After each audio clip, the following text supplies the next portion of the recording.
Olá, meninas, meninas maravilhindas, abençoadas e abençoadoras do Pai.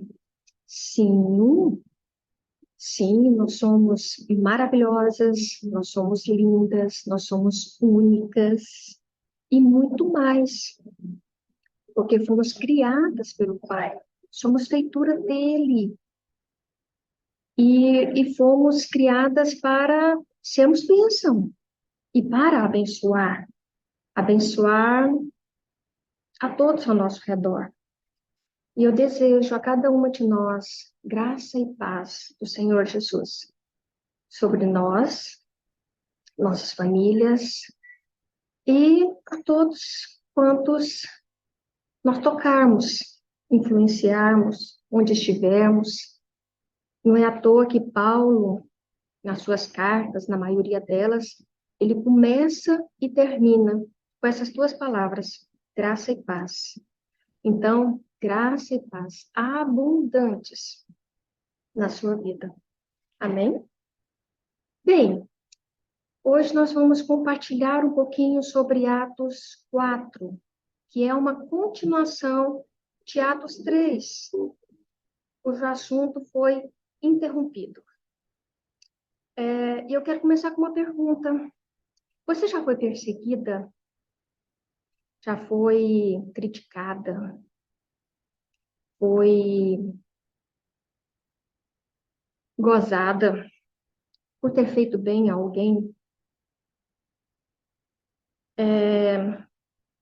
Aqui nós vamos ver em Atos 4 a reação de pessoas a algo feito a um bem a uma pessoa. E são pessoas que não, digamos, não são pessoas comuns, são pessoas com autoridade, pessoas com influência, pessoas religiosas.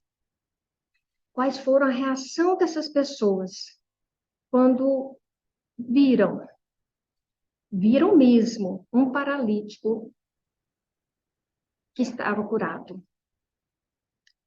E também não era um paralítico qualquer.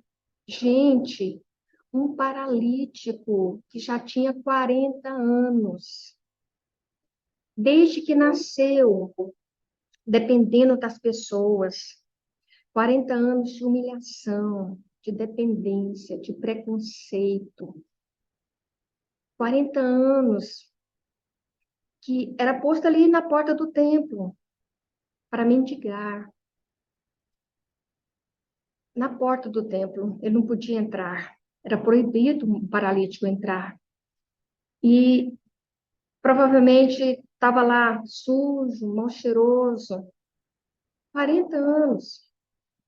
Vamos ver o que aconteceu, qual a reação deles, dessas autoridades, quando viram esse paralítico. A Bíblia fala, gente, que nós devemos amar, alegrar com que se alegram e chorar com os que choram. E eu ouvi uma certa pessoa pregando uma vez de que nós só sabemos quem é nosso amigo realmente, não é quando chora, quando nós estamos ruins, porque aí vem a compaixão, vem a empatia, mas diz que é quando realmente uma coisa boa acontece conosco, os verdadeiros amigos se mostram quando estão do nosso lado, se alegrando conosco, e não com inveja, com crítica, com ciúme. Então, aqui nós vamos ver a reação das pessoas quanto ao paralítico e quanto às pessoas que curaram esse paralítico, que foram usadas para curar esse paralítico. Vamos lembrar um pouquinho da história do paralítico? Gente, eu quero só destacar três frases, três coisas, porque esse paralítico era um dia normal, como qualquer outro, sendo colocado ali na porta do templo para mendigar, até que aparecem duas pessoas, Pedro e João. E quando esse mendigo fala para ele, pede esmola. A, a reação de Pedro fala, olha para nós. Gente, esse paralítico provavelmente olhava só para as mãos das pessoas, esperando ajuda, esperando algum dinheiro, alguma coisa. E que coisa, olha para nós, não para nossas mãos, para nós. E aí vem uma frase que ninguém que está pedindo quer saber. Não possuo prata e ouro. Poxa, era o que o paralítico queria. Mas aí vem uma ordem jamais ouvida. Em nome de Jesus Cristo Nazareno, anda, anda. Pedro, um dia que precisou, Pedro que um dia precisou ser abençoado pelas mãos de Jesus, ao erguê-lo para que ele não pudesse afogar. Esse Pedro, que foi abençoado, agora ele abençoa, ele pega na mão desse paralítico e o levanta. Que alegria, gente, que alegria aquele paralítico que nunca andou, está ali recobrando, está ali andando, ele está dançando, ele está pulando de alegria. E aí eu só quero finalizar essa parte perguntando para você. Se você pudesse dizer, em nome de Jesus Cristo, o Nazareno, e dar uma ordem para acontecer um milagre, qual seria? Qual milagre que você está precisando? Em nome de Jesus, o Nazareno. Você tem autoridade. Amém? Pensa um pouco, pensou? Vamos fazer? Daqui a pouco, no seu momento de oração. Amém? É um desafio. E aí nós estamos no capítulo 3, 4, e no comecinho já, no versículo 2, o, no versículo 2, fala que essas autoridades estavam ressentidos por ensinarem eles o povo e anunciarem Jesus a ressurreição dentre os mortos. Eles estavam magoados. Gente, em vez deles se alegrarem com o paralítico, ex-paralítico, eles estavam ressentidos. E aí o que fizeram com os apóstolos? Prenderam? Não se alegraram, nem com o paralítico e nem com os apóstolos. Prenderam os apóstolos. Vamos subindo. Aí, lá no versículo 8, vamos dar uma olhada? Olha só. No versículo 8. Então Pedro, cheio do Espírito Santo, lhes disse: autoridades do povo e anciãos. Gente, esse Pedro, que negou Jesus 3 vezes, com medo, tímido, esse Pedro agora, com autoridade, com ousadia, com intrepidez, ele faz um discurso perante autoridades. E ele dá todo o crédito, não a ele, mas a Jesus, a quem eles haviam crucificado. Toda a glória a ele, a esse Jesus que Deus ressuscitou dentre os mortos. Aí Pedro faz um discurso, lá no versículo 12, que versículo maravilhoso. E não há salvação em nenhum outro, porque abaixo do céu não existe nenhum outro nome dado entre os homens pelo qual importa que sejamos salvos. Só Jesus. Salvação só em Jesus, nesse precioso nome de Jesus. Só nele. Só em Jesus. Mais ninguém. Não há salvação. Não há salvação em nenhum outro nome. Só em Jesus. Aí olha o versículo 13. Ao ver a intrepidez, a coragem de Pedro e João, sabendo que eram homens iletrados, incultos, admiraram-se e reconheceram que haviam eles estado com Jesus. Oh, gente, oh, meninas, que as pessoas possam olhar para mim e para você e reconhecer que nós temos Jesus, que nós estamos com Jesus, que nós andamos com Jesus, que nós somos diferentes. Amém? E aí vamos lá para o versículo 19 e 20. Eles não tinham o que falar, né? Vendo Pedro e João, reconhecendo que eles haviam estado com Jesus. E do lado dele estava quem? O ex-paralítico. Não tinha mais o que falar. Aí eles dão uma ordem. Eles dão uma ordem para Pedro e João. Para não. Vamos lá no versículo 19. Deixa eu procurar aqui. Versículo. Não, é o versículo 18. Chamando-os, ordenaram-lhes que absolutamente não falassem, nem ensinassem em o nome de Jesus. Mas Pedro e João lhes responderam: julgai se é justo diante de Deus ouvir-vos antes a vós outros do que a Deus, pois não podemos deixar de falar das coisas que vimos e ouvimos. Que lição podemos aprender aqui? Bem, uma delas é que a Bíblia fala que nós temos que obedecer às autoridades constituídas. E esse pessoal que estava dando essa ordem eram autoridades. Só que essa autoridade estava contra a autoridade superior. A autoridade superior é quem? É Deus, é Jesus.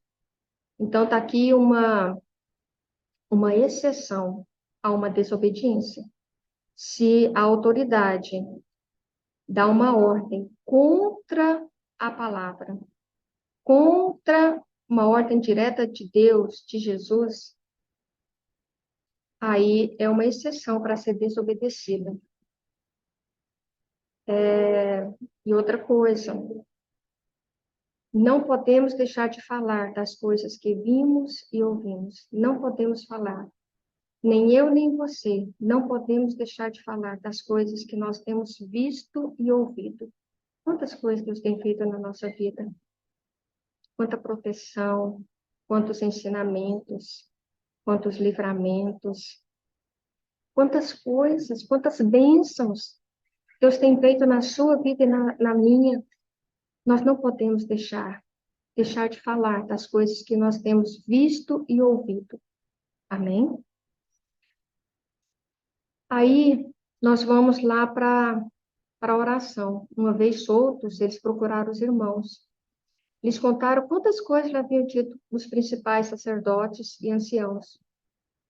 E aí, ouvindo isso, unânimes, eles levantaram a voz a Deus e disseram: gente, olha que oração que nós temos que espelhar, aprender. Primeiro, tu, soberano Senhor, que fizeste o céu, a terra, o mar e tudo que neles há.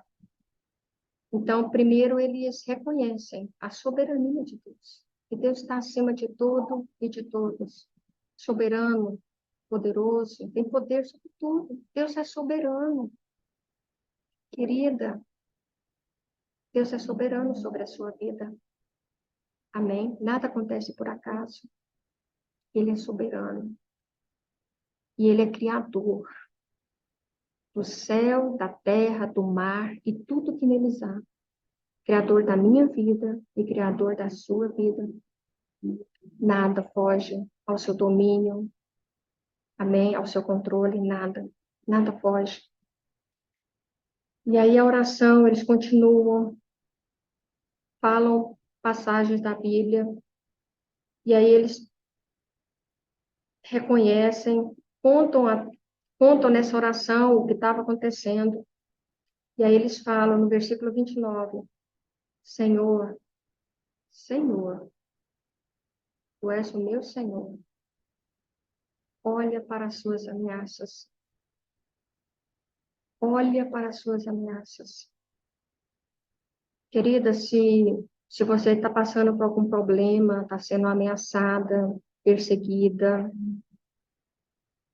fala para Deus, Senhor, olha para as suas ameaças, olha para a ameaça de fulano, de fulana, olha para essa causa que está sendo presa, que está sendo interrompida. Deus é juiz. E aqui eles estavam pedindo para o juiz de toda a terra. Então, é uma oração que nós podemos fazer. Senhor, olha para mim, olha para as suas ameaças. E concede, olha, eles continuando, e concede aos teus servos que anunciem com toda intrepidez a tua palavra, enquanto estendes as mãos, a mão para fazer curas, sinais e prodígios por intermédio do nome do teu santo servo Jesus. Olha a parceria aqui de Deus com os homens. Eles reconheceram essa parceria, porque Deus é poderoso. Ele pode fazer todas as coisas, mas ele preferiu contar comigo e contar com você, e contar com a igreja dele. Ele preferiu. Você sabe o que é isso? Um Deus que tem autoridade, poder sobre todas as coisas, preferir não trabalhar sozinho. Deus não prefere trabalhar sozinho. Ele prefere trabalhar conosco, com a igreja do Senhor. Então, aqui, eles reconhecem, assim, Senhor, enquanto o Senhor dá a nós coragem, ousadia, intrepidez, para anunciar a tua palavra, que foi a ordem que o Senhor nos deu, né? Para pregar para todos a tua palavra. Enquanto a gente faz isso, e a gente não vai fazer sozinho, a gente está pedindo a tua ajuda, a gente está pedindo essa coragem, essa intrepidez, para anunciar a tua palavra. Então, enquanto o Senhor concede a nós, teus servos, para anunciar a tua palavra com ousadia, o Senhor estende a mão para fazer milagres, sinais, prodígios. Então, tudo é do Senhor. Vocês estão vendo aqui? Tudo é dele. Tudo é de Deus. Gente, nós não podemos fazer nada. Nessa parceria mesmo, a parte que nos cabe, então, Deus tem que nos ajudar a fazer. Porque olha aqui, enquanto o Senhor concede a nós, ousadia, intrepidez, coragem, para anunciar a tua palavra, o Senhor também está fazendo curas, milagres, prodígios. Então, tudo é do Senhor, nós somos canais. Apenas um canal para ser usado pela fonte. Fonte que é Deus. Tendo eles orado, tremeu o lugar onde estavam reunidos. Que oração poderosa. Como nós precisamos experimentar isso como igreja do Senhor. Estar reunidos, unânimes, em comum acordo, com o mesmo propósito, com o mesmo coração, orando com o mesmo objetivo, até que Deus ouve e treme o lugar onde estavam reunidos. E eles ficam todos cheios do Espírito Santo. E com intrepidez, eles anunciam a palavra do Senhor. Da multidão dos que creram, era um o coração e a alma. Ninguém considerava exclusivamente sua nenhuma das coisas que possuía, porque lhes era comum. Os apóstolos, com grande poder de Deus, os apóstolos davam testemunho da ressurreição do Senhor Jesus. E em todos eles havia abundante graça. É essa graça abundante que eu desejo muito na minha vida e na sua vida também. Abundante graça, porque pois nenhum necessitado havia entre eles. E aí, entre eles, porquanto os que possuíam terras ou casas, vendendo-as, traziam os valores correspondentes, depositavam aos pés dos apóstolos. Então se distribuía a qualquer um à medida que tinha necessidade. Querida, que você não se esqueça, e nem eu, que nós não nos esqueçamos de que nós somos canais, instrumentos de um Deus maravilhoso, poderoso, que decidiu